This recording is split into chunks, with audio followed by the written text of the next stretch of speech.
నమస్తే అండి, నమస్తే. Good morning viewers, good morning public, good morning.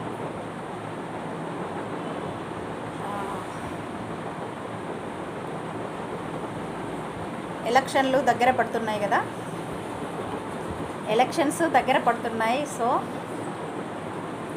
అందరూ కూడా అలర్ట్గా ఉండండి. ఏ పార్టీకి వేయాలి, ఎవరికి వేయాలి అని చెప్పేసి ఆగమాగం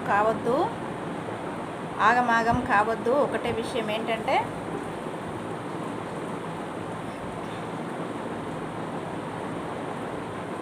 ఇచ్చిన హామీలన్నీ నెరవేర్చాలంటే మటుకు బీఆర్ఎస్ని గెలిపించుకోండి. కాంగ్రెస్ ఇచ్చిన మాట తప్పే ఆలోచనలో వాళ్ళు నడిపిస్తున్నారు ప్రభుత్వాన్ని కుంటి నడకన. సో మీరు పబ్లిక్ అందరూ కూడా చూస్తూ మళ్ళీ మోసపోకండి. ఎంపీ సీట్లు మట్టుకు మళ్ళీ బీఆర్ఎస్ని గెలిపించుకున్నట్లయితేనే మీకు సరైన న్యాయం జరుగుతుందన్నమాట. ఇక బీజేపీకి వేస్తే మీ ఓటు అది పనికి రాకుండా పోతుంది. ఎందుకంటే మన రాష్ట్రానికి కావలసినటువంటి నిధులు కానివ్వండి, ఏవి కానివ్వండి మనకు చెందకుండా చేస్తున్నారు. కాబట్టి బీజేపీకి వేసినా కూడా వృధానే అవుతుంది మీ ఓటు. సో మీ ఓటును వృధా చేసుకోకండి.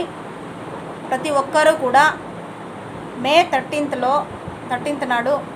13న జరిగేటువంటి ఎంపీ ఎలక్షన్లలో అందరూ పార్టిసిపేట్ చేయండి.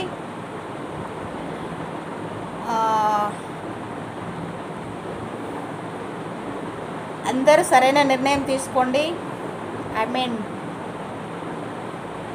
బీఆర్ఎస్కి ఓటు వేస్తారని అనుకుంటున్నాను. పబ్లిక్ అందరూ కూడా అదే ఆలోచనలో ఉన్నారు. మళ్ళీ ఒకసారి మోసపోయిన వాళ్ళు మళ్ళీ మోసపోరు కదా, మోసపోరు. సో బాగా ఆలోచించి తీసుకునేటువంటి నిర్ణయం మంచిదైతే మంచి జరుగుతుంది.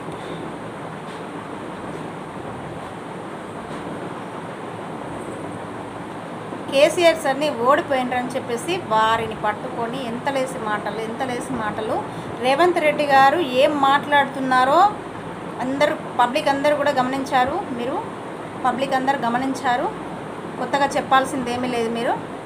మీకు మీ అందరికీ తెలిసిన విషయమే. ఎవరి లాంగ్వేజ్ ఏంటి, ఎవరి పనితనం ఏంటి, ఎవరు ఏం చెప్పినరు, అబద్ధాలు చెప్పిన వాళ్ళు ఎవరు, నిజం చెప్పిన వాళ్ళు ఎవరు, నిజం చెప్పి అధికారంలోకి వచ్చిన వాళ్ళు ఎవరు, నిజం చెప్పి అధికారంలోకి వచ్చి 10 సంవత్సరంలో చక్కగా పరిపాలించింది ఎవరు, అబద్ధపు హామీలు చెప్పి 4 నెలల్లోనే బ్యాడ్ నేమ్ తెచ్చుకున్న సీఎం ఎవరు అనేది మీకు తెలుసు. పబ్లిక్ మీకు అందరికీ తెలుసు.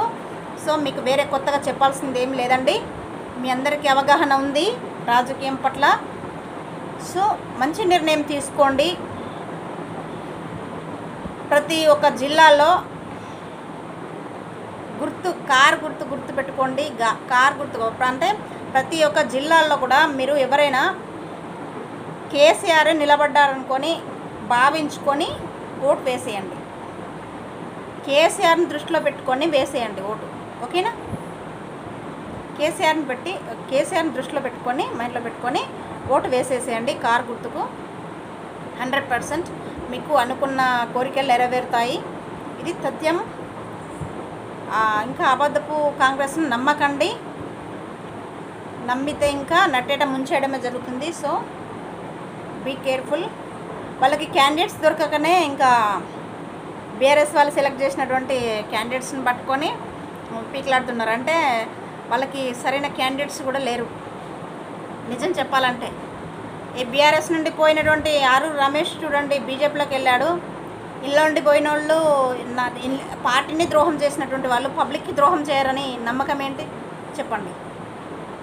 సో ఆలోచించండి. ఆరూరు రమేష్కు వేయకండి. కడియం శ్రీహరి బిడ్డ నిలబడదని చెప్పేసి 10 రోజులు అయిందో లేదో పేరు అనౌన్స్ చేసి 10 days అయిందో లేదో ఇలాంటి జంపు జిలానీలకు ఓటు వేయకండి. మీ ఓటును వృధా చేసుకోకండి. కేసీఆర్ సార్ సెలెక్ట్ చేసినటువంటి సుధీర్ కుమార్ గారు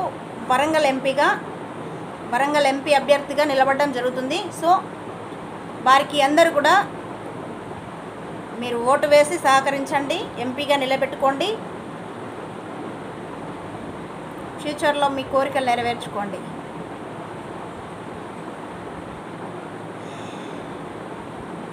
ఎందుకంటే పబ్లిక్ అంటే కడియం శ్రీహరి కూతుర్ని సెలెక్ట్ చేయంగానే, కేసీఆర్ సార్ సెలెక్ట్ చేయంగానే ఏం చేసిండ్రంటే, కేసీఆర్ గారు నిలబెట్టిండ్రు కదా, కడియం కావ్యకి ఏమని చెప్తున్నారు కదా ఓటు, ఇక ఆమెను లాక్కుంటే మనకే ఓటు వేయిస్తారు, ఆ ప్రచారం మనకు పనికొస్తుంది అని అనుకున్నారనమాట దిక్కుమాలినోళ్ళు. ఎలా అంటే అలా దాన్ని మన కావ్యం తీసుకొని కాంగ్రెస్లో చేర్చేసుకున్నారు. మరి తీసుకుపోయి కాంగ్రెస్లో చేర్చేసుకున్నంత మాత్రాన గెలిచి తీరుతుందా? లేదు. చిత్తుగా ఓడించాలి. కడియం కావ్యని చిత్తుగా ఓడించండి, ఓటు వేయకండి. కడియం శ్రీహరి ఏం చేసిండ్రు? అన్ని పదవులు అనుభవించి బిడ్డకు టికెట్ ఇస్తే సిగ్గు లేకుండా దిక్కుమాలిన పనులు, దిక్కుమాలిన బ్రతుకులు, సిగ్గుమాలిన పనులు చేయడానికి ఎలా ఎలా ఎలా అంటే నాకు మాటలు వస్తలేవా అంటే ఇంకా ఎంత తిట్టినా వేస్ట్ అనమాట ఇలాంటి వాళ్ళని. ఎంతటి ద్రోహం ఇది, ఎంతటి ద్రోహం చెప్పండి. పార్టీకి ద్రోహం చేసిన వాళ్ళు వాళ్ళ పదవుల కోసం పబ్లిక్ని మోసం చేయరని గ్యారంటీ ఏంటండి? పబ్లిక్ని మోసం చేయరని గ్యారంటీ ఏంటి?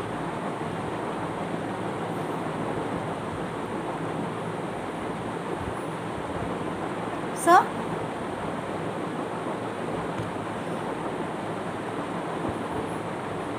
వరంగల్ ఎంపీ సుధీర్ కుమార్ గారు నిలబడిండ్రు వరంగల్ ఎంపీ అభ్యర్థిగా. సో వరంగల్ ఎంపీ సుధీర్ కుమార్ గారిని గెలిపించుకోండి. పబ్లిక్ 100% మీ కోరికలు నెరవేరుతాయి. రాబోయే రోజుల్లో మీకు మంచి జరగాలంటే మటుకు బీఆర్ఎస్ని గెలిపించుకోండి. ఏ డిస్టిక్లోనైనా కేసీఆర్ సారే నిలబడ్డారనుకోండి, వారు నిలబెట్టినటువంటి అభ్యర్థులు 100% ఆలోచించి ఆచితూచి నిలబెట్టినటువంటి అభ్యర్థులు మామూలు వాళ్ళు కాదండి. బీఆర్ఎస్ని అంత తక్కువగా అంచనా వేయద్దు. సో మీరు బీఆర్ఎస్ని గెలిపించుకుంటేనే మీకు ఫ్యూచర్ ఉంటుంది, భవిష్యత్తు ఉంటుంది. ఎందుకంటే ఇప్పుడు కాంగ్రెస్ని గెలిపించుకున్నాక సరే గెలిపిద్దాం, మార్పు రావాలని చెప్పేసి గెలిపించుకున్నాక ఎన్ని రోజులు కాలేదు, బాధను అనుభవిస్తున్నారు. అలాంటి బాధలు అనుభవించకండి.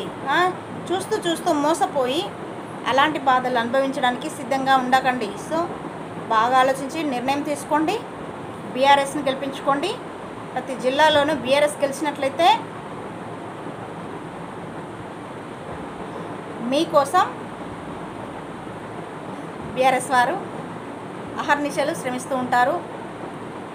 పబ్లిక్ సర్వీస్ అందించడానికి అలర్ట్గా ఉంటారు. వాళ్ళు ఎవరికి సేవలు అందిస్తారనమాట. మీకు దేనికైనా మాట్లాడడానికి ఛాన్స్ ఉంటుంది. లేకపోతే కాంగ్రెస్ చేసిందే చూస్తూ ఊరుకోవాల్సి వస్తుంది. వాళ్ళు చేసినట్టల్లా చూస్తూ ఊరుకోవాల్సి వస్తుంది అనమాట. మళ్ళీ కాంగ్రెస్కి వేసుకున్నారనుకోండి, వేస్ట్ అయిపోద్ది. బీజేపీకి వేసినా వేస్ట్ అయిపోద్ది. ఆలోచించి ఓటు వేసుకోండి. రాబోయే రోజుల్లో ఖచ్చితంగా బీఆర్ఎస్ ప్రభుత్వమే వస్తుంది, వచ్చి తీరుతుంది. నో డౌట్, ఇందులో ఎలాంటి అనుమానం అవసరం లేదు. పబ్లిక్కి మంచి చేసే వాళ్ళని మనము ఎప్పుడు కూడా కాపాడుకోవాలి. మంచి నాయకులను ఎప్పుడు కూడా మనము రక్షించుకుంటేనే మనకి మునుముందు భవిష్యత్తు అనేది ఉంటుంది అనేది ఆలోచించండి. అవగాహనతో ఓటు వేసి గెలిపించుకోండి మీ నాయకులను. ఓకేనా? Thank you public, thank you. బాగా ఆలోచిస్తారని, మంచి నిర్ణయం తీసుకుంటారని ఆలోచిస్తున్నాను. మీ ఆలోచన, నిర్ణయం, మీ ఓటు ఎప్పుడు కూడా వృధా కాకూడదని కోరుకుంటున్నాను. మనస్ఫూర్తిగా మీకు ఉన్న విషయం చెప్తున్నాను. మీరు నమ్మండి, బీఆర్ఎస్ని గెలిపించుకోండి. Okay, thank you. ఏ చిల్లర కానీ మాట్లాడకండి, మాటలు వినకండి. ఎన్ని బొంకాలో అబద్ధాలు కొందరు ఎట్లా అంటే చేతగాని వాళ్ళు ఏం చేస్తారంటే పబ్లిక్కి అంటే చేయలేని వాళ్ళు అంటే చెప్పినటువంటి మాటలు అనుగుణంగా పనులు చేసి చూపించిన వాళ్ళు ఏం చేస్తారంటే ఎన్ని హామీలైనా ఇచ్చేస్తారనమాట. ఉచిత హామీలే కదా ఇచ్చేస్తే పోలా అన్నట్టుగా ఇచ్చేస్తే మరి అవి అమలు చేస్తేనే కదా పబ్లిక్కి మంచి జరిగేది. నేను ఇది చేస్తా అది చేస్తా ఇది చేస్తా అని చెప్పేసి అబద్ధాలు చెప్పేసి అధికారంలోకి వచ్చినాక ఏం చేయకుండా పోతే మీరు అప్పుడు ఎంత బాధపడతారు ఆలోచించండి. అందుకు ఎక్కువ తక్కువ హామీలు ఇచ్చిన వాళ్ళని నమ్మకండి.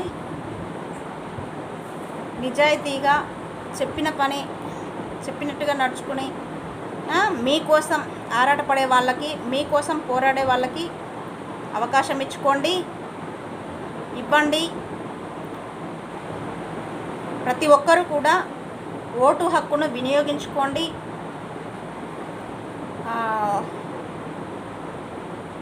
ఓటు వేయకుండా మాత్రం ఉండొద్దు. మీకు నచ్చిన నాయకునికి వేసుకోవాలి కంపల్సరీ. ఓటు హక్కును వినియోగించుకోండి అందరూ. మీ ఓటు హక్కు చాలా విలువైనది. మీరు క్వశ్చన్ చేయాలంటే ప్రభుత్వాన్ని, గవర్నమెంట్ని క్వశ్చన్ చేయాలంటే మీకు ఓటు హక్కును మీరు వినియోగించుకున్నప్పుడే మీరు గవర్నమెంట్ని క్వశ్చన్ చేయగలరు ఏ విషయంలోనైనా. లేకపోతే క్వశ్చన్ చేసేటువంటి అర్హతని కోల్పోతారనమాట. సో ఆలోచించి నిర్ణయం తీసుకోండి. Okay, thank you.